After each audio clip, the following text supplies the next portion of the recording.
Au programme de Hop Hop Hop in the Box, le dessin et le mouvement Figuration libre avec une œuvre de Hervé Desrosas. Titre pour le peuple africain, année de production 1994, auteur Hervé Desrosas, technique sérigraphie, format de l'œuvre 30 sur 50 cm, format du cadre 43 sur 53 cm. Qui est Hervé Desrosas? Dessinateur et peintre, Hervé Desrosas est né à Sète en 1959. Il vit et travaille actuellement à Lisbonne. En 1981, l'artiste quitte sa ville natale pour Paris, où il s'installe avec son ami peintre Robert Combas. Celui-ci l'encourage à poursuivre son activité de dessinateur de bande dessinée. Hervé Desrosas s'inscrit à l'École nationale supérieure des arts décoratifs et réalise ses premières peintures.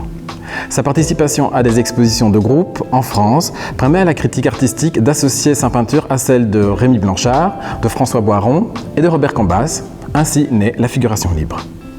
La figuration libre a recours à des images non traditionnelles, simples, très colorées et illustratives, qui révèlent au début des années 80 cette jeune génération d'artistes dont le succès est imprévisible 2 ans plus tôt.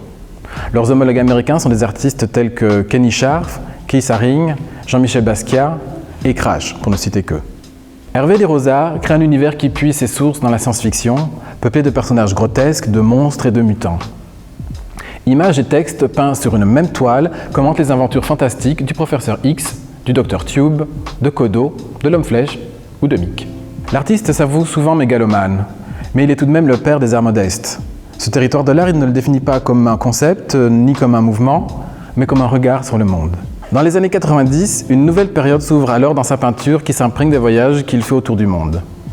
L'artiste ne revendique pas un style particulier, mais il développe un univers narratif bien à lui, peuplé de personnages récurrents.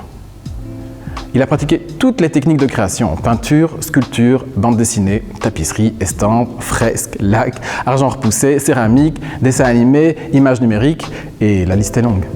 Tous les voyages de l'artiste font qu'on trouve aujourd'hui ses œuvres un peu partout dans le monde.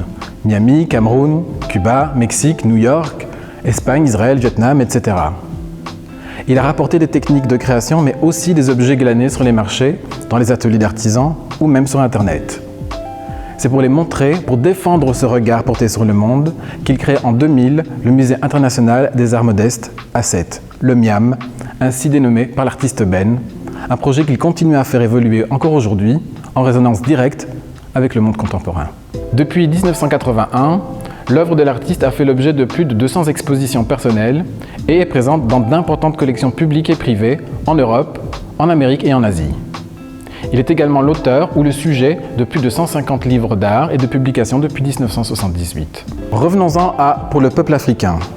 Nous avons très peu d'informations à son sujet. Je ne pense pas qu'il y ait eu d'exposition incluant Hervé Desrosas à la maison. Cependant, il a exposé à Bourges et à Clermont-Ferrand. L'œuvre a probablement été acquise à ces occasions.